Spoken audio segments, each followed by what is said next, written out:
Hello বন্ধুরা, কেমন আছো তোমরা? আমি ভালোই আছি। আজকে তোমাদের মৌরলা মাছের একটা হালকা পাতলা ঝোল করে দেখাবো। দেখো, আমি ঝিঙ্গেগুলো কেটে নিয়েছি, আলু কুমড়ো কেটে নিয়েছি। একটু কড়াইতে তেল দিলাম। আপনারা অন্য কোনো সবজিও ব্যবহার করতে পারেন। তো দেখুন, আমি কড়াইতে তেল দেওয়ার পরে একটু চুনো মাছগুলো দিয়ে দিচ্ছি। হালকা হালকা করে ভাজা ভাজা হয়ে যাবে।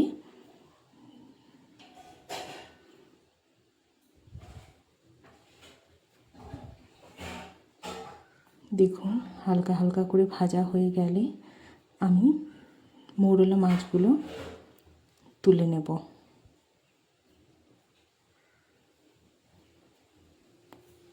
আমি একটু কম তেল দিয়েছি, আপনারা চাইলে একটু বেশি তেলে মাছ ভাজতে পারেন।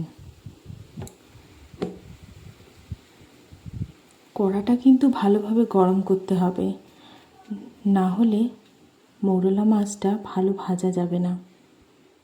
যে কোনো মাছ ভাজতে গেলেই কড়া একটু বেশিই গরম করতে হয়। তো দেখুন, আমি পুরো রান্নাটাই আপনাদের দেখাচ্ছি, সময় নিয়ে দেখাচ্ছি। দেখুন, এই যে মাছগুলো তুলে নিলাম। এবারে দেখুন, পেঁয়াজ বেটে রেখেছি, আদা একটু কুচিয়ে রেখেছি, মানে একটু চুড়ে নিয়েছি।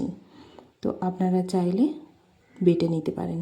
কড়ার মধ্যে একটু কালো জিরে, তেজপাতা দিয়ে দিলাম। দেওয়ার পরে আমি ওই পেঁয়াজ বাটা একটু দিয়ে দিচ্ছি। আমি এই রান্নায় রসুন ব্যবহার করিনি, যেহেতু এটা হালকা পাতলা রান্না, ওই জন্য আদা বাটাও দিয়ে দিলাম, ওই জন্য আমি রসুন ব্যবহার করিনি। এবারে একটু ভালো করে মশলাটা ভেজে নেব। ভেজে নেওয়ার পরে কুমড়ো আর আলু দিয়ে দিলাম, আর একটু কাঁচা লঙ্কা চিরিনি, দুটো ভাগ করে দিয়েছি, যেহেতু আমার বাচ্চাও খাবে, ওই জন্য আমি ঝাল দিইনি। আপনারা চাইলে শুকনো লঙ্কা বেটে দিতে পারেন, কাঁচা লঙ্কাও বেটে দিতে পারেন। এবারে হলুদ দিয়ে দিলাম আর পরিমাণ মতো লবণ দিয়ে দিলাম, দিয়ে একটু নেড়ে নেব। লবণটা পরিমাণ মতো দেবেন, তারপরে একটু নেড়ে নিচ্ছি। দেখুন, এবারে আমি ঝিঙ্গেটা দিয়ে দেবো, কাটা ঝিঙ্গে আমি এবারে দিয়ে দেব। ঝিঙ্গে থেকে তো জল বেরোবেই, তো ওই জন্য জলটা আমি খুব একটা বেশি দেব না, পরিমাণ মতো জল দেব। আপনারা চাইলে একটু ঝোল যদি বেশি খেতে চান তো একটু ঝোল ঝোল করতে পারেন, আর যদি মাখা খেতে চান তাহলে জলটা কম দিয়ে ঢাকিয়ে ঢাকিয়ে রান্না করতে হবে। অলরেডি ঝিঙ্গে থেকে জল বেরোবে। তো আমি একবার নেড়ে নিচ্ছি, আর একবার ঢাকা দিয়ে দিয়েছিলাম। তো 1-1.5 মিনিট পরে আমি একটু নেড়ে নিচ্ছি। এই যে দেখুন, আমি নেড়ে নিচ্ছি ভালো করে।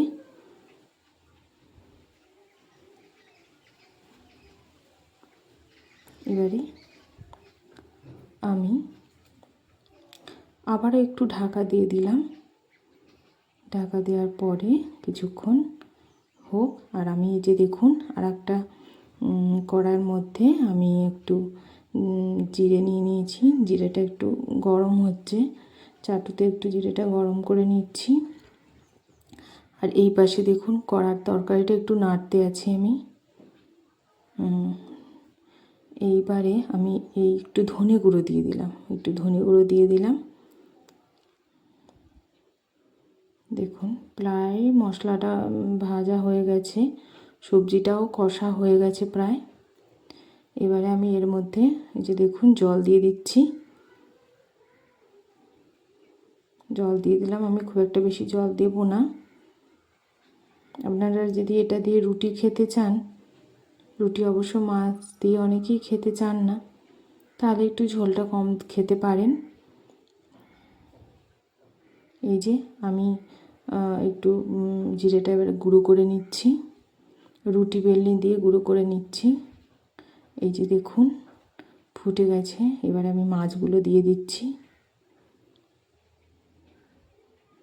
মাছগুলো দিয়ে আমি হালকা করে নেড়ে নেব যাতে মাছটা ভেঙে না যায়।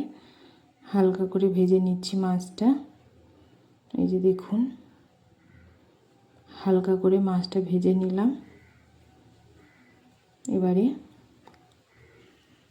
আমি একটু কাঁচা লঙ্কা দিয়ে দিচ্ছি, গোটা দিয়ে দিচ্ছি। গোটাটা আমি খাবো, যেহেতু ঝাল দেবো না তরকারিতে, আমার বাচ্চা খাবে বলে। এবারে আমি ভাজা জিরেটা দিয়ে দিলাম। আপনারা লঙ্কা চিড়ে দিতে পারেন, বেটে দিতে পারেন, যেমনই দিতে পারেন।